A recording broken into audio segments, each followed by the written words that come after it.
I am American social democracy, and I hope you will subscribe and hit that notification bell so you're kept up to date with what I have to say. Now, I want to discuss Rand Paul, Senator Rand Paul, Kentucky. He's the junior Republican senator in that state. Uh, I would call him the better half of the Republican duo in Kentucky, as far as Republicans concerned. The senior senator is Mitch McConnell, who is probably one of the worst senators in that chamber today as we speak. And this is my opportunity to do my impression of Mitch McConnell. I'm Mitch McConnell. I'm an asshole. For some reason, I get a kick out of doing an impression of Mitch McConnell because he's such a repugnant individual. Such a low human being as far as I'm concerned. And while I am not, when it comes to economics and maybe 45% of the social issues, I'm not particularly keen on Rand Paul either. But I do have kind of a respect for him because he's not your typical conservative. He's more libertarian leaning. And you know where I stand when it comes to libertarianism. I despise libertarian economics like there's no tomorrow. It's kind of like extreme dogmatic Marxism. It works great when you put it on paper, but when the human factor comes in there, reality rears its ugly head, then libertarianism, as a philosophy, kind of sucks as a general rule. But is like Marxism, there are some things valid that you can take out of libertarianism, and and basically, I like the fact that there is a limiting principle to what government can't do to people that they believe in. And so libertarians, I consider them my allies when it comes to issues like free speech rights, because I'm a free speech absolutist, as you heard me say many times before. Um, and I have a chunk of libertarian impulses within my leftism, and free speech would be one of these issues. And he's been good on issues dealing with free speech. Um, Surprisingly, on criminal justice, Rand Paul is good on things like the situation with police brutality. There are certain positions that he takes that someone from Black Lives Matter could be like, look at him, find his outlook kind of refreshing.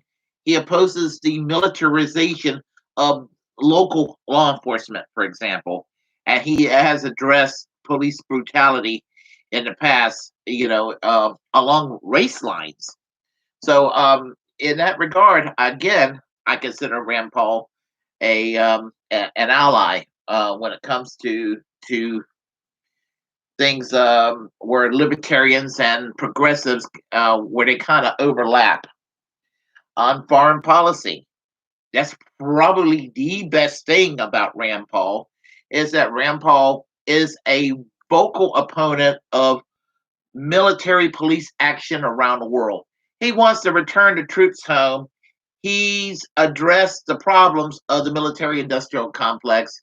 Um, One of the few times where there are people operating on bipartisan lines. Um, he's worked with Bernie Sanders and others to try to put a stop to selling arms to Saudi Arabia, so Saudi Arabia can go and give arms to actual bad guys in Yemen that are associated with Al Qaeda, while Saudi Arabia engages in a genocide in Yemen. He's opposed to that, and every president, business as usual. Let's go make some money. let's stuff the coffers of the military-industrial complex, and let's make the suit and tie people at the State Department and the neocons in both parties happy. Well, Rand Paul is good on that issue. He opposes torture. He's opposes the Patriot Act, wants that thing repealed, and does not like the fact that the United States is becoming a massive surveillance state. So on these issues, Rand Paul's pretty good. And while he's not pledged to get rid of the death penalty nationally, his father, by the way, is now an opponent of capital punishment 100%. His father, Ron Paul, wants the death penalty abolished. Rand Paul basically has shown signs that he is increasingly um, finding the death penalty troubling, and I think he could be won over on that issue. And I can foresee a time where Rand Paul will be on record opposing capital punishment. So there are a lot of good things I could say about Rand Paul. As I said, where I disagree with him, I disagree with him, but I respect him. However, having that said, there are areas where I disagree with him too, and his economics is horrible. Typical deregulation, tax cuts for the wealthy, garden variety Republican stuff. And he is horrendous on labor issues. He wants a nationwide right to work law established, and um, that is absolutely just an abomination for me. The idea of the remaining 20 23 states in this country and copying the 27 seven other states that has right to work laws. Absolutely repugnant, and I am steadfastly opposed to right to work laws, and as it is, allowing each state to do right to work.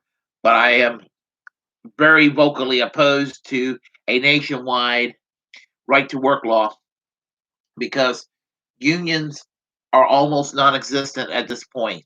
And let's face it, if there's a national right to work law, we have 6% of the workforce that's unionized right now. You might as well say I favor banning unions if you're going to. When unions are at 6% and you want a nationwide right to work law, it stands to reason unions are not going to get stronger as a result. Unions are going to get weaker, and eventually, there will be no such a thing as a labor union. This keeps up, which is why I myself have gone radicalized in my ideology. I'm a little further left on economics than I used to be. I used to just think, we had a few more unions, we have single payer health care, well, everything will be okay. And if that were to happen tomorrow, that'll be fine. But the trend is bucking in a negative direction.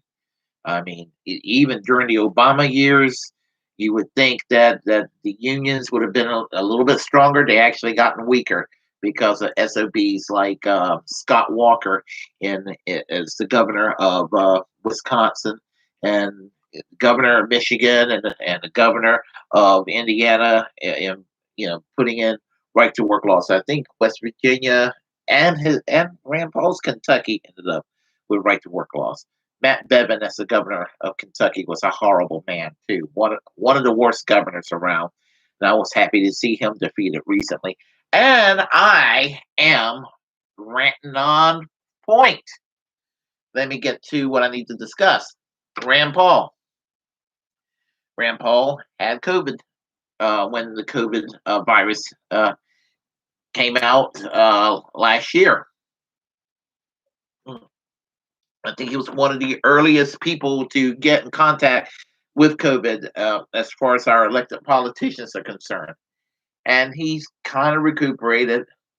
And I wish nothing but well for him. I hope that he lives a long life and lives it well, and do not do not want to see him suffering from this disease that he gotten last year, this pandemic, that he got infected with. And I don't want to see anybody, whether I like somebody or dislike somebody, I don't want to see anybody get COVID.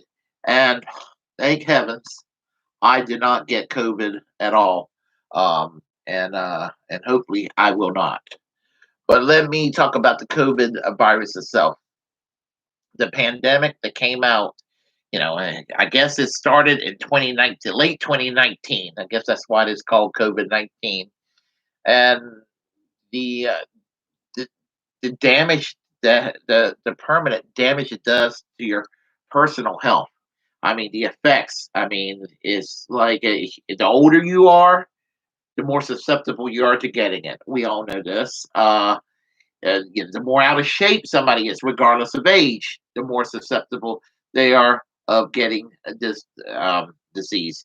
Heavens forbid, if you're diabetic, what will happen? It will definitely make your situation much worse. And many lives were perished because of this disease. Um, and most people survive this disease and all that, but there are some permanent effects. I mean, it's for some people, it's like suffering a heart attack. You will have permanent heart damage. But the average person gets permanent heart damage from COVID. So it's bad news to get it, and what it's done to the economy. I mean, businesses, being shut down and everything because this thing was so easily spreadable, and it was a massive panic that took place due to the lockdown. So you had almost a depression like situation with the economic effects of this pandemic. Now, I'm not going to be partisan about it, because there's no need to be partisan about it. I know that there are people that made a culture war standoff out of this issue, and so, and you got liberals with their Trump derangement syndrome that went and blamed Trump for this. Now, I'm no fan of Donald Trump, but I don't blame Donald Trump for COVID rearing its ugly head in the United States. I think that Donald Trump could have done a hell of a lot more than he did. He's tried to sweep it under the rug, and instead of being a leader and taking on this disease. His counterpart in Great Britain, Prime Minister Boris Johnson, did an excellent job next to the United States. Um, so I mean, and Boris Johnson, as a side note, praised the National Health Service for saving his life when he got contacted with this disease. Because all you conservatives out there that hate socialized medicine, let me tell you, Boris Johnson is not a socialist. But Boris Johnson, thank a socialist program in Great Britain, the crown jewel of British social democracy, National Health Service. He praised him for saving his life. So just always remember that. And anybody who's a fence setter on socialized medicine and think this is just a liberal socialist giveaway program, a conservative in the UK said National Health Service saved his life. A prominent right wing conservative in Great Britain. Shows you where the Overton window is at sometimes. But let me go on. We had lockdowns, and we had to wear the mask, and it was an inconvenience for a lot of people. It was an inconvenience that the hours were affected, limited hours in places, or companies shutting down temporarily, or shutting down permanently because of the detrimental effects of COVID. And my heart goes out to everybody that economically suffered from this pandemic. And wearing the mask, yes, wearing the mask was inconvenient. I still wear the mask around, and as I said, it's inconvenient. Nobody likes wearing a mask, but you know what? Wearing a mask You're not just protecting yourself from others. If you got the virus, you're protecting others from yourself. And it's not anything. It's not like a bunch of progressive authoritarians are just rubbing their hands maniacally. We're going to control people by forcing them to wear a mask. No, that's not the case. That is not the case at all. Wearing a mask was needed to try to get this damn virus under control. And just and what's ironic about it is that yes, I do think there's some crybaby liberals going overboard and they're zealots about the mask, but they're how are they not any different from the crybaby neocons during the George W. Bush years that praise the surveillance state and praise Big Brother watching all over us because they're scared that the terrorists are going to invade Nebraska. So just that that's the sort of thing that everybody makes a culture war standoff, and the crybabies on all sides out there try doing their thing. Now, my take on the COVID is this. Now, Rand Paul said he's not going to go and take the vaccine, and I personally think it's his mistake to do it. But you know what? I am quote unquote libertarian enough to realize that if he does not want to take a vaccine, it's his damn right to not do it. I mean, I kind of think he's foolish not to do it, and I know he said he already got contacted with it, and he has natural immunity to this, and I know he's a medical doctor and all that, and I'm not. Let me just say that I still think that is mighty foolish for him not to do this. Having that said, I still would not like to see or find comfort in the government, absolutely being authoritarian on this. I mean, am I'm probably a centrist when it came to the response of COVID. I wore the mask. I did my part. Um, and the lockdowns were necessary evil. I understand that. Do I think that there was a little bit of too much of an alarmism or a little bit of too much zealotry over how it was done and getting on people's case about not wearing a mask? Sure. But when I go into an eating establishment during the days of COVID and I see people walking around there as a political, I know they're doing it as a right wing political statement that they're all about freedom. These people who cries they're all about freedom, and a lot of them really are not. In fact, a lot of them who say I ain't gonna wear no mask because of freedom. Some of these people are actually lecturing people who are not bothering people about and lecturing people about not wearing a mask. They're sitting there acting like people who are wearing a mask are a bunch of followers. Now, as I said, I'm a centrist on it. I think that there's too much zealotry and self righteousness on both sides of this issue. And yeah, I know some people hate it when people bring the both sides scenario, but sometimes there is a both sides scenario to things. But the thing about it is that it's kind of relaxing seeing people not wearing masks as much lately because they're getting vaccinated. And once you're fully get your vaccine, you're fully taken care of. Apparently, people feel confident enough, and with the loosening guidelines, that there seems to be a soft return toward normalcy these days, and that's kind of refreshing. I mean, I kind of like going into a restaurant and having a waiter or waitress wait on me, and they're not wearing a mask because they got vaccinated, and it's just kind of refreshing because it kind of reminds you of what life was like prior to COVID. Now, I had a vaccine last month, the part one. This coming Wednesday, I get part two of my vaccine, so I'll be fully vaccinated in a few days, and I was told there'll be some side effects or what have you, and I know some people had their shots and they were fine. Some people had some side effects from it, but nobody has died from this or anything like that. And I was a little hesitant about doing the vaccine myself. My initial plan was to wait about a year, just to see what the side effects are going to be for other people if they develop any. But I feel comfortable enough that I think that I can get both vaccines and I'm going to be fine from this.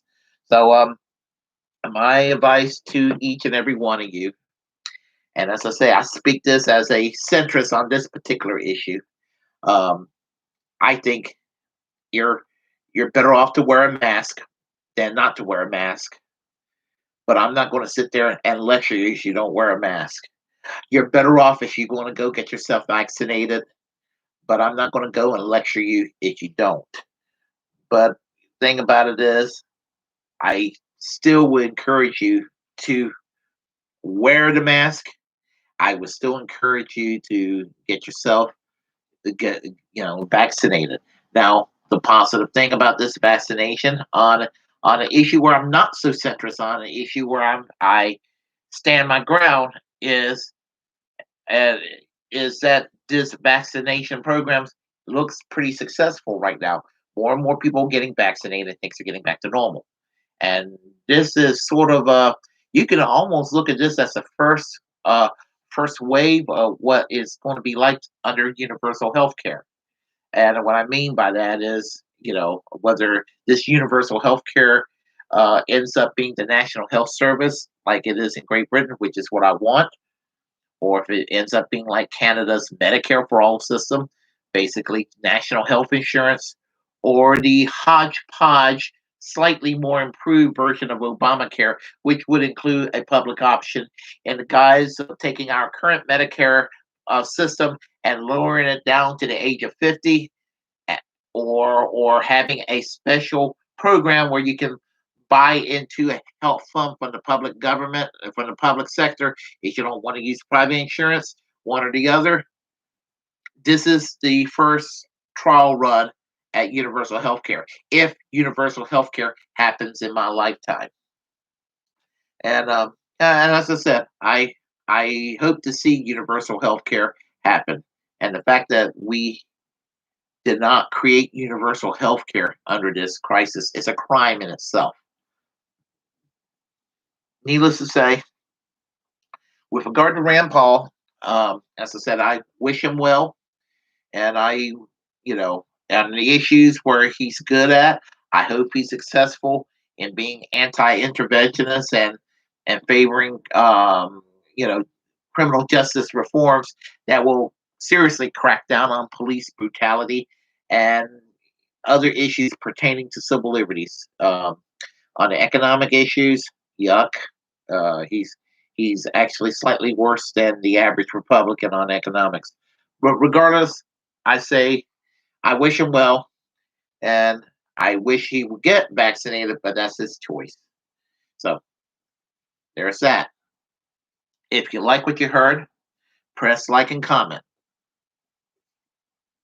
If you disagree with what I have to say, comment anyway. We'll have a conversation. Feel free to share the content on this channel. As a First Amendment absolutist, it's my duty to inform you to go and create your own platform and utilize it because we're the muckrakers of our time. Share your positions and your thoughts with everyone.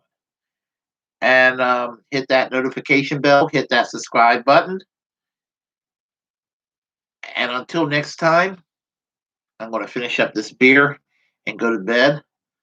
Until next time, I am American social democracy. Peace. Class struggle yesterday, class struggle today, class struggle tomorrow, and class struggle until we achieve full economic and social justice for all.